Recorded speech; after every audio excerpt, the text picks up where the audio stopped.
네, 존경하는 국민 여러분, 그리고 당원 동지 여러분, 더불어민주당 광주 서구갑 국회의원 송갑석입니다. 저는 오늘 여러분께 더불어민주당 전당대회 최고위원 출마를 보고드립니다. 제가 생각하는 민주당 차기 지도부의 과제를 말씀드리겠습니다.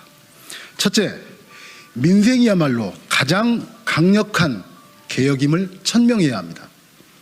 검찰개혁, 언론개혁 등 민주당이 지금까지 추진해온 개혁 과정에 대한 냉정한 평가를 내려야 합니다. 그 개혁 과제들이 우리 사회의 진보를 이끌 에너지가 될 것임은 분명합니다. 그러나 그것을 처리하는 동안 민생을 외면하지 않았는지는 반성해야 합니다. 혹여 민생보다 열성 지지층의 관심사를 우선에 둔 것은 아닌지도 자문해야 합니다. 벼랑 끝에 내몰린 민생과 검찰개혁 시즌2, 우리는 무엇이 더 시급한지 우리의 인식과 행동은 일치하지 않았습니다. 당과 민심의 괴리가 커지고 국민의 피로감은 증폭되었으며 개혁의 필요성 대신 정쟁만 부각되었고 결과는 기대보다 미약했음에도 불구하고 성찰하지 않았습니다. 지금 민생은 엄청난 위협에 직면해 있습니다. 전 세계를 강타하는 경제 위기는 퍼펙트 스톰과 같습니다. 단기간에 끝나지 않을 위기이기 때문에 더욱 심각합니다. 국민은 고물가, 고유가, 고금리, 고환율이라는 사중고에 신음하고 있습니다. 코로나19마저 다시 확산세에 접어들고 있습니다.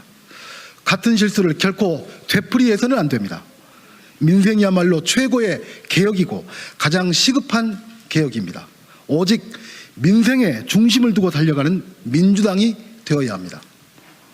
둘째, 윤석열 정권의 폭주를 강력하게 저지해야 합니다. 윤석열 정권은 단 2개월 만에 인사실패, 비선실세, 민생실종이라는 삼실 정권의 무능함을 입증했습니다. 이것도 모자라 독선과 오만으로 오기를 부리며 민심의 경고를 무시하고 있습니다. 민생이 있어야 할 자리에 권력기관을 총동원한 보복수사만 가득 차 있습니다. 대통령실인지 사정기관인지 분간할 수조차 없을 정도입니다. 암울한 내치만큼 외교 또한 참담합니다. 급변하는 국제정세 속에서 한국의 외교는 굴종외교, 김건희 여사의 패션외교, 비선외교로 전락하고 말았습니다. 강력한 책임 야당으로서 시대를 역행하는 윤석열 정권의 폭거에 단호히 맞서서 민주주의를 지키고 국민의 피해를 막아내겠습니다. 셋째, 오만과 독선, 내로남불과 결별하고 상식과 원칙을 복원하겠습니다. 포용성과 다양성은 민주당의 역사를 통해 만들어진 우리의 정신이자 정권 창출의 가장 큰 힘이었습니다. 나만 옳다는 오만과 독선으로 서로를 공격했을 때 우리 당은 분열했고 민심에서 멀어졌으며 선거에서 패배했습니다. 지금 모습은 어떻습니까? 생각을 달리하는 이를 향한 폭력적 언사가 당내에 횡행하고 있습니다. 배제와 회기력으로 가고 있다는 우려가 곳곳에서 터져나오고 있습니다. 실망한 국민과 당원이 등을 돌리는데도 일각에서는 팬덤이라는 말 뒤에 숨어 개인과 계파의 정치적 욕망을 당에 투사하고 있습니다. 당의 지도부는 당원의 뒤에 숨어 정치적 이익을 보려 해서는 결코 안 됩니다. 포용성과 다양성의 가치를 책임 있게 지켜야 합니다. 당원의 생각과 민심의 간극을 줄이는 것이 지도부의 역할이자 책임입니다. 그 책임을 다하는데 물러서지 않겠습니다. 우리는 지난 대선에서 내로남불과 결별하겠다고 국민께 약속했습니다.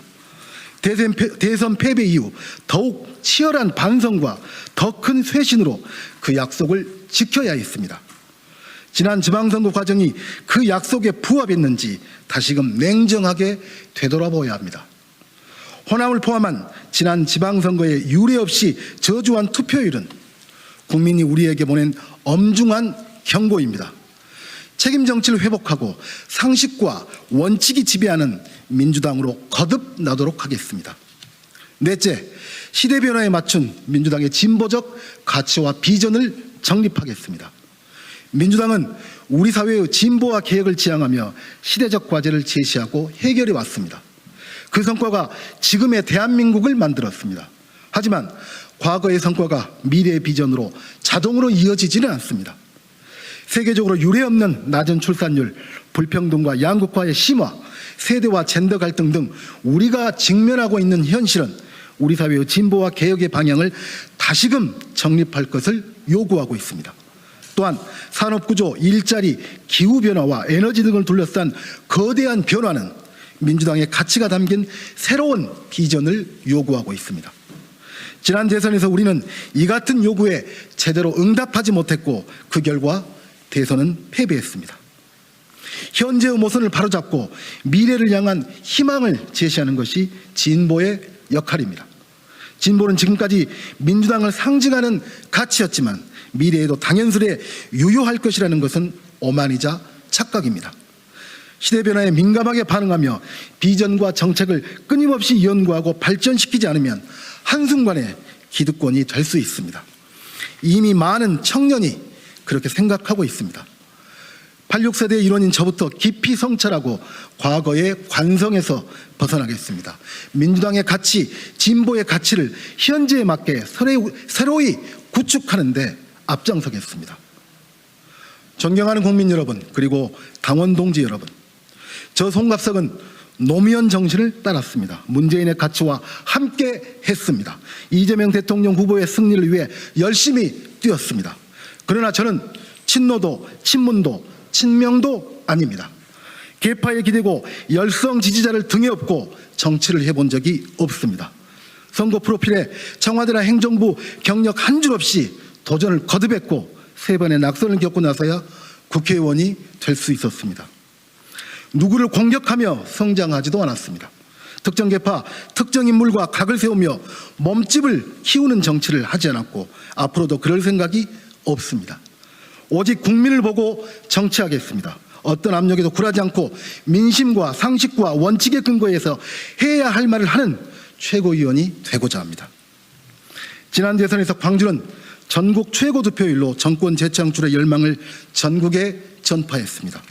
그러나 그로부터 3개월 뒤 지방선거에서 광주는 37.7%라는 전국 최저 득표율로 민주당에 매서운 경고를 보냈습니다. 호남을 대표하는 후보로서 정권을 되찾기 위해 호남의 강렬한 여망을 실현하겠습니다. 비수도권의 유일한 최고위원 후보로서 호남은 물론 영남, 충청, 강원, 제주 등 전국 각지의 민심을 대변하겠습니다. 그 어떤 지역도 뼈아픈 소유와 배제와 차별을 겪지 않도록 온몸을 바치겠습니다.